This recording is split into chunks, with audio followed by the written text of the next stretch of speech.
Welcome to the Reclaim Leader podcast. I'm Jason Tucker.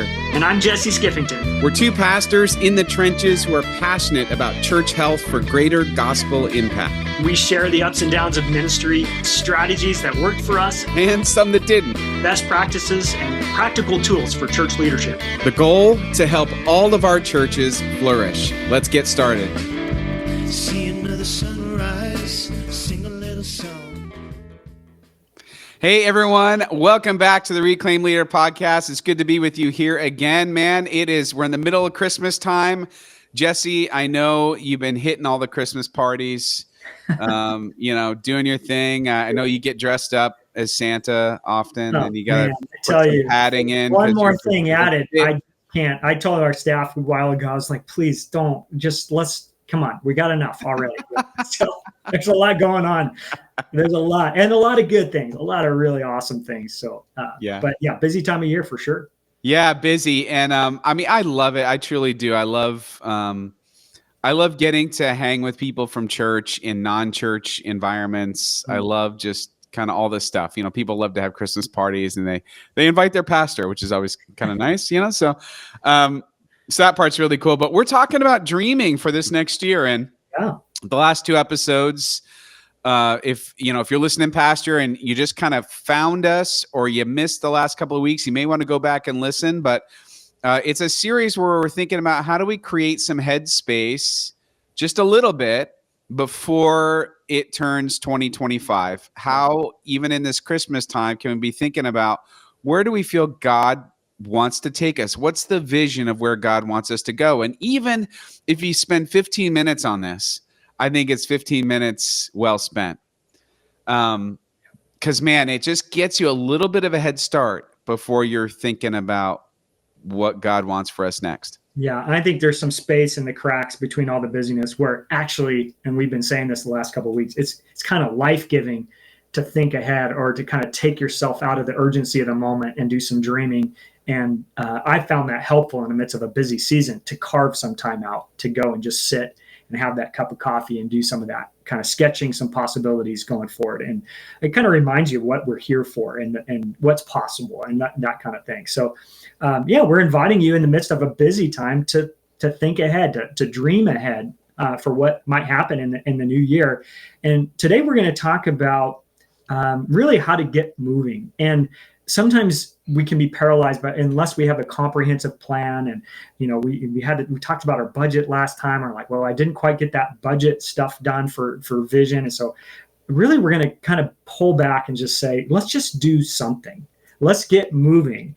And one of the things I hope we'll discover is that by getting moving, it has this really healthy effect in our life together, that as we're moving, we can actually begin to shape culture and move in a direction of the kind of work we want to do and who we want to be as we work together in the church. So getting moving is important. And I remember something that senior pastor that was here when I started at Marine View 15 years ago now, Jason. This is crazy. Man. Long time. But Pastor John Schmick, awesome guy. And he had been here for almost 25 years. And he said something, this is emblazoned on my brain. I'll never forget it. But he said, you can't steer a parked car. And God can't steer a parked life. And people would go, oh, that's like profound, right? And I kind of extended that. And we use that to remember John fondly. But also I'll say something like, God can't steer a parked church.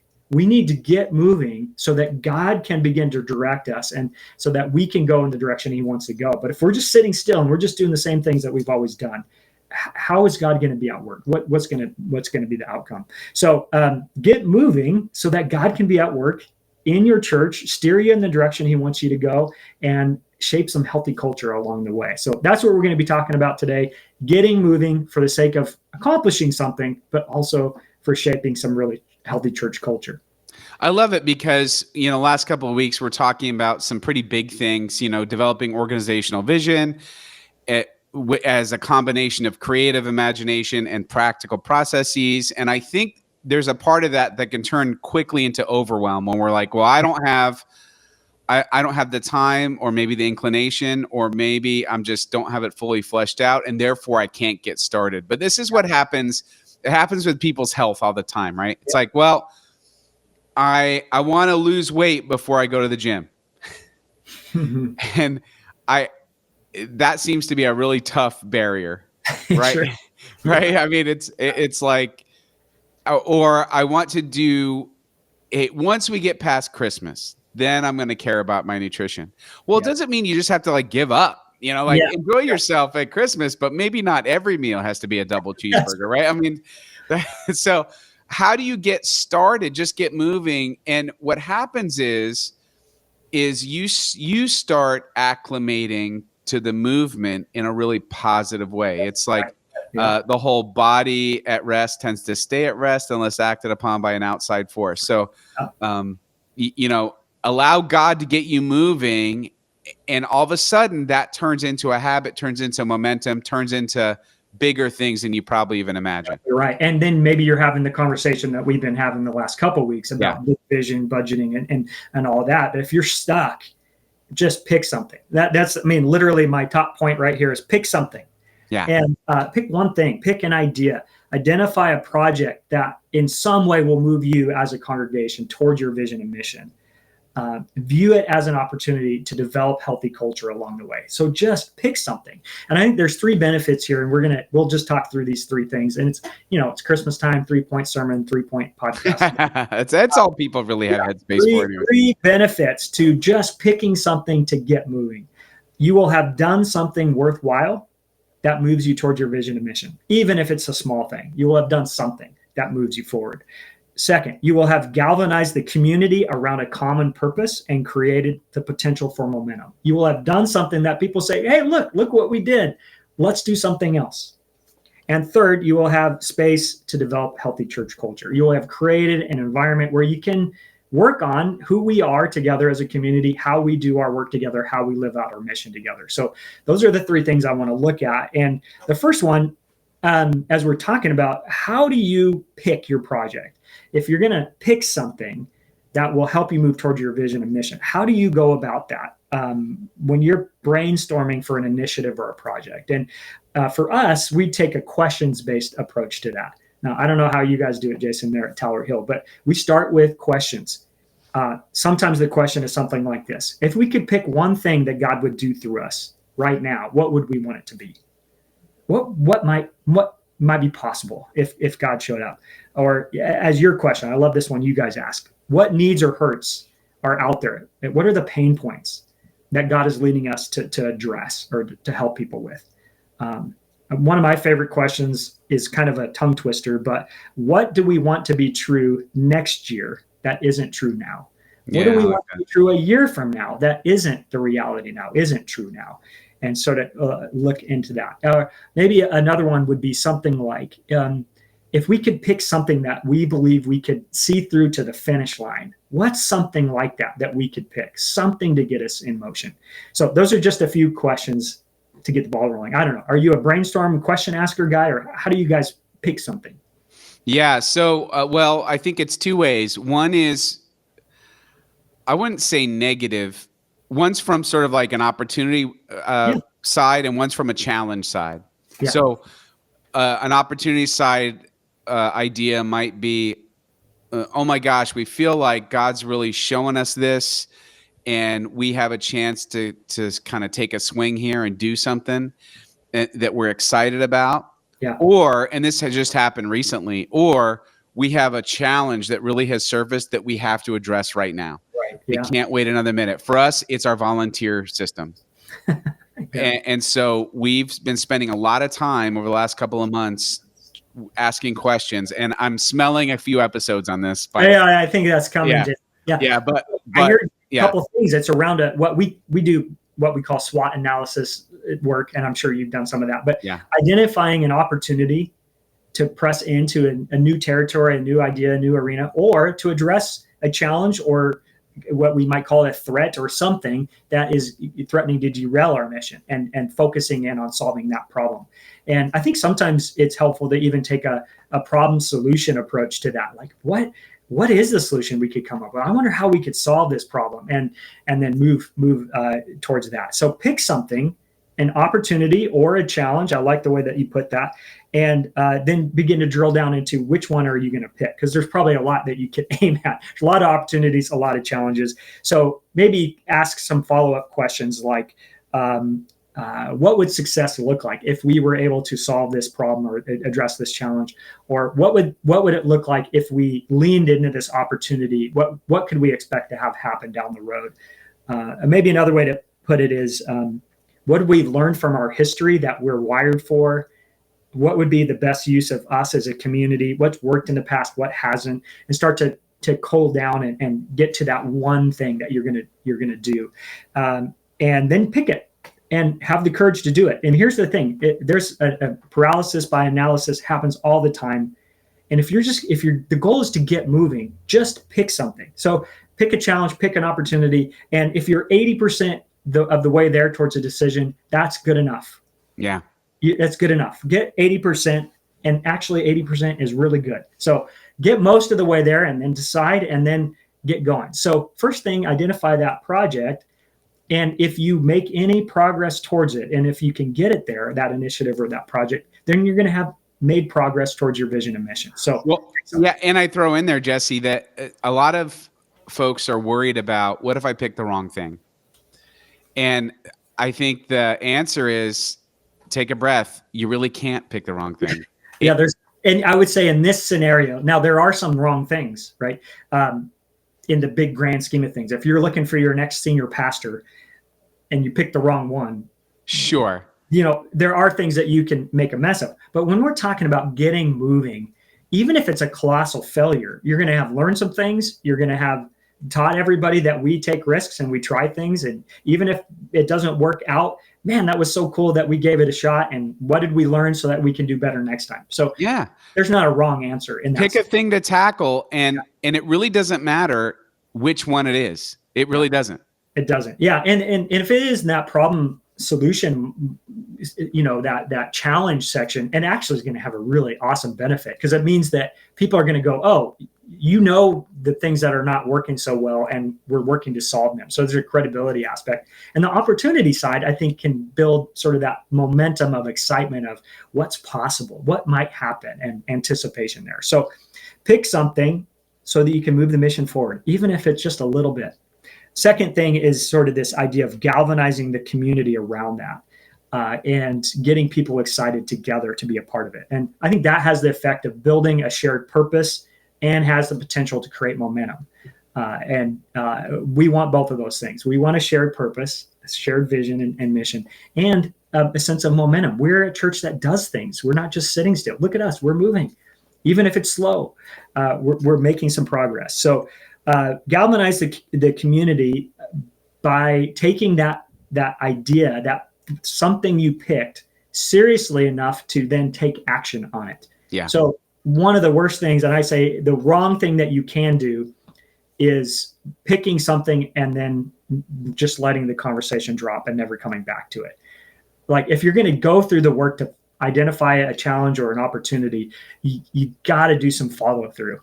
And it's the follow through that's going to galvanize people together. So go ahead. You look like you No, I was going to say, when people are galvanized together, it creates so much excitement. Yeah. I was thinking about this in the context of sports. So I know you're not happy about this, but shocker, Jason. My son and I went to the Penn State whiteout game where they played Washington. Yeah, it was tough. I almost texted you to apologize for not even having a team that would show up. Half our line was injured. It was not good. But I got to tell you something. Being in that environment, yeah, awesome. With the student section, they give everybody, when they come in, they give them these little pom poms, and everybody. There's like a million traditions that you don't really know when you go there about all the times they do it and how they do it. Yeah. But when you're doing it together, the excitement and the fun that we're all 110,000 people doing this together is pretty remarkable. And I think there's an aspect of that happens when our church is galvanized around a central idea. Hey, we're doing this together, and isn't this exciting? It creates a kind of buzz and excitement about it. Absolutely. So I think here's some next steps that you might think about. One is you might need to create a lead team, right? There might be a team of people that are leading the charge, but in addition to that lead team, part of their job is to reach out to all the various constituencies of the church, the little pockets and circles of people, to bring them into the project somehow. to get their input, their feedback, their ideas, to dream together about this thing that we're trying to do. So get a lead team, because you need people that are going to lead the charge and see it through. But try to figure out how to reach beyond that group to really generate momentum for the whole community. And we do that. There's a handful of ways that we've tried to do that. But sometimes it's here's our idea. What are your thoughts? It's just kind of a listening session where we present the idea and then hear all kinds of feedback from people. Sometimes we'll put a Q&A sheet out that says, here's the questions we've been hearing about this project, and here's what we think are some answers. And if we missed anything, let us know. And it kind of, gets the doubters to express their skepticism, but then they can get on board. Sometimes if it's a project, a physical project that we're going to do, we just redid our discipleship pathways kind of presentation. We have 4 screens with the different things people can do. And we walk people through it and say, this is what it's going to look like. And what do you think? Is this the right spot for those screens, or should they be lower or higher? These are all questions that anybody can solve, a team can solve on their own, but we're trying to invite as many people into the conversation as we can. So getting a buy-in from the congregation by inviting everybody, provide input.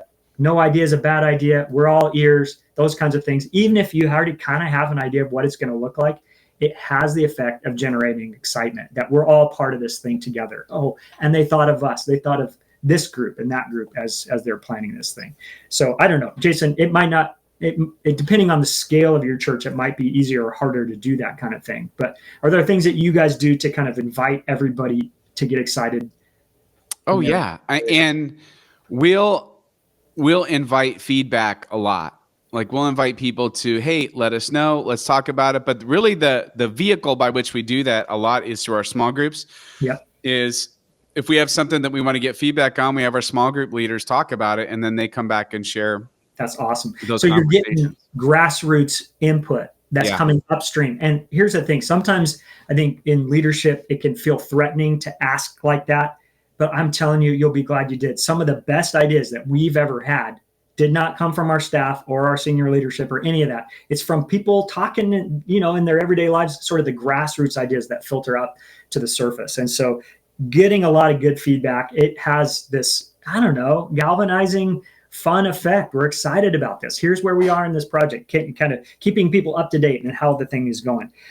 Another next step that I would encourage you to think about, and this is to help us get it across the finish line. So if we're going to galvanize people, if we're going to pick something and get everybody excited, let's figure out how to follow through, right? And so I would say another next step is to kind of work with the end in mind. Get that leadership team, that lead team that's getting everybody excited to kind of think, what does the final product look like? Or what does success look like? And then work back from there. We call it reverse engineering. We do that a lot around here. So what would success look like? And then what are the steps we would have taken along the way to make that a success?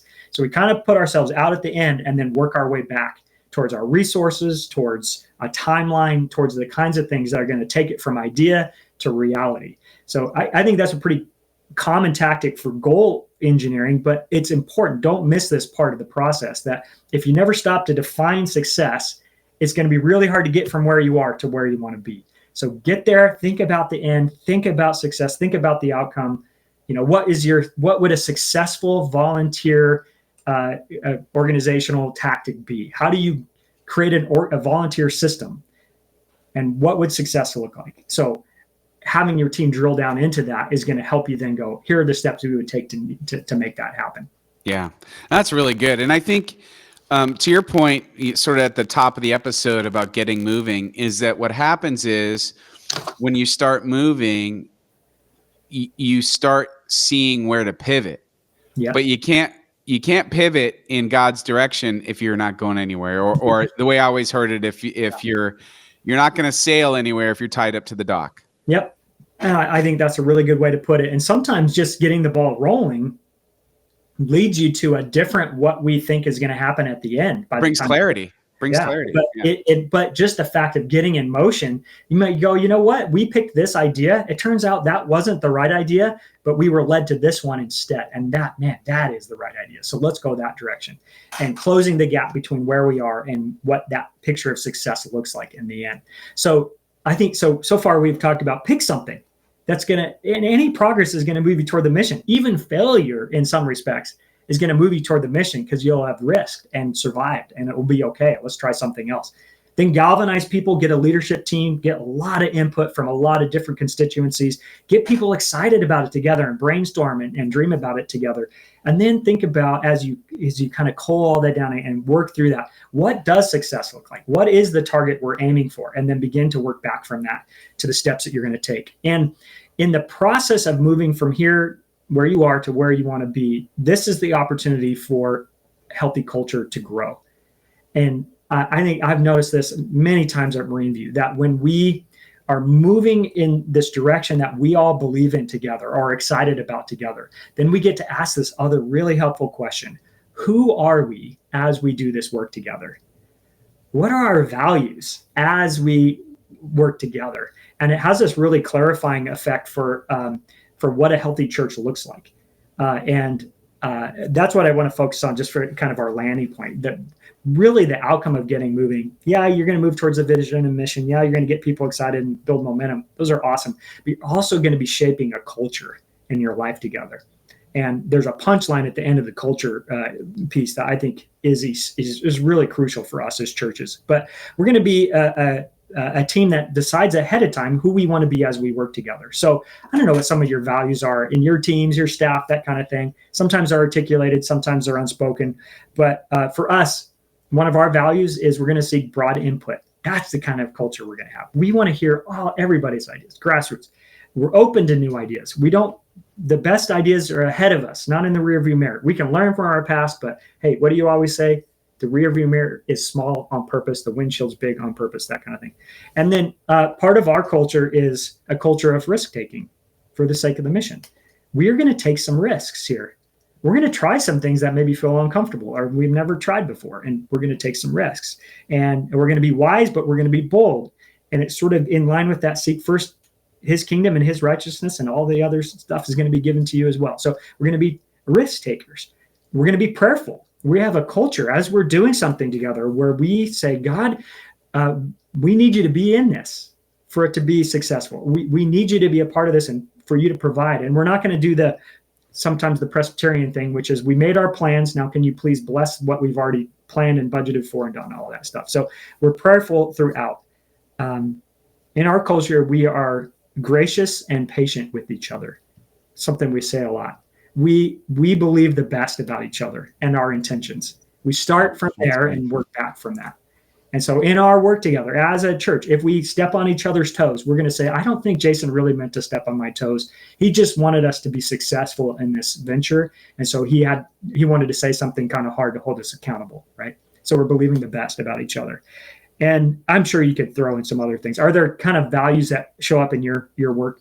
Yeah, I mean, I think a lot of them are ones that you've just articulated, but I would throw another one in, is that we are unapologetically aggressive toward reaching the lost. Yeah. So we're not going to apologize for sharing the good news. We have a bias. Our bias is to help people who don't know Jesus. Yeah. That's good. And so I think there's other things that you could probably think of, other values that you want to show up. We're going to be committed and we're going to see it through. And I think the one for me that if anything could come out of picking something, getting in motion, something that's going to move toward the mission, something that's going to create momentum. But really the culture you want more than anything else is that we are implementers. We follow through on our ideas. We don't just dream about things, we do things. What's the old quote? It's an old quote now, Yoda. What did he say? Do you remember? Do or do not. There is no try. There is no try. And I think this is where church. I think Mr. Miyagi said that too. But. Did he? Yeah, probably. It sounds just about right. But I think a lot of times churches, we have plenty of ideas. We can dream and brainstorm and all of that, but we're short on follow through. Yeah. And I think this is the part of picking something, getting moving, something that's within reach, that's something you can accomplish. And if you get to that far side of it and you've done it, and even if it's not perfect, right? It's 80% of the way there or 70% of the way there, you're going to have created a culture of we follow through. We get things done. We have ideas and then they come to life. And I got to tell you, there's nothing that creates more excitement and momentum than that. When we are seeing the outcomes of the things that we've been working on together. And so that's the kind of culture that I think Getting in Motion can shape. It's going to move you towards your vision and mission. And we want that. People's lives are going to be impacted and changed because of the work you're doing. And you're going to start to believe in what's possible, that we can come up with an idea, or we can go where the Lord is leading us, and we're going to see it through. We have what it takes to follow through. So for me, that's the bottom line of culture that I want for us, is this idea that we are the kind of community that follows through on our ideas. Let's go. Let's see what God does. That's awesome. I love it. And I think, again, just an important reminder that it might not take as much as you think, Pastor, to really start change moving forward. Just get moving. I think that's a great reminder, Jesse. Yeah, we're going to redecorate the entry to our church. What are your ideas? What do you think people should see when they first walk through the doors? Pick anything, pick something, and get everybody working together, because a church in motion is a church that God can be at work through. A church that's frozen and stuck, it's just, it can kind of be that suffocating thing where we're just like, I want to do something. I want to see God at work in our life together. Well, get in motion. God can't steer a parked life or a parked church. So let's get moving. I love it. Well, hey, so next time we're going to talk a little bit about how do you identify and prioritize those things that you feel God's calling you to do? Like, how do you do that? Because the biggest question I get is, okay, I've got a million targets I can shoot at, but I don't know what order or how to figure out the priority order. So it's definitely related to this topic, but it's also about, like, what's my strategy for sort of attacking multiple targets? I love it. I think that's a really good follow-up to this conversation. Prioritizing the some things that we're going to pick, because we can't pick everything. Can't do everything. And looking forward to that. I think there's a ton to say on prioritization and how do we get to that. So looking forward to that conversation as well. Well, thanks everyone. As I hope you're enjoying this time of year. I know it's busy and crazy. Take some time for yourself. Try to enjoy it as much as you can. Go take a drive with your kids and go look at the Christmas lights, right? Do whatever feeds you, because you need it and the people are counting on it. And as we always say, we do this podcast together because ministry is hard. It is so much better when we do it together.